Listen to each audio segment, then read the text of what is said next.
বসেন আপা, আসেন। বসেন আপা, আপু বসেন। এই, তুই এখন যা, আমি ওনার সাথে কথা বলতেছি। আচ্ছা আপা, ঠিক আছে, আপনি ঠিক যান। আছে, যাচ্ছি।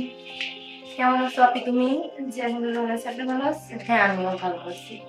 আসলে আপনাকে এখানে ডাকার কারণ হচ্ছে আজকে আপনার সাথে আমি আমার জীবনে ঘটে যাওয়া অনেক কিছু শেয়ার করতে চাই। হ্যাঁ, বল। সেটা হচ্ছে আমি মনে করি যে আমার জীবনে অনেক বড় একটা সিদ্ধান্ত নিয়েছিলাম। মানে আসলে আমার জীবনে এটাই আমি করছিলাম যে আমি অনেক বড়লোক হব, অনেক কোটিপতি হব, অনেক টাকা পয়সা হবে আমার। গাড়ি, বাড়ি, অনেক কিছু থাকবে। তো বিয়ের পরে অনেক বয়স্ক একটা পুরুষকে বিয়ে করেছে। করার পরে হচ্ছে প্রায় অনেক দিন তার সাথে ভালো গেল। হ্যাঁ, গেল। তো এখন হচ্ছে সে মনে করে যে তাকে নিয়ে আমার অনেক দুঃখে কষ্টে দিন যাচ্ছে। হয়তো সোশ্যাল মিডিয়াতে তাকে নিয়ে আমি খুব সুখী, ঠিক আছে।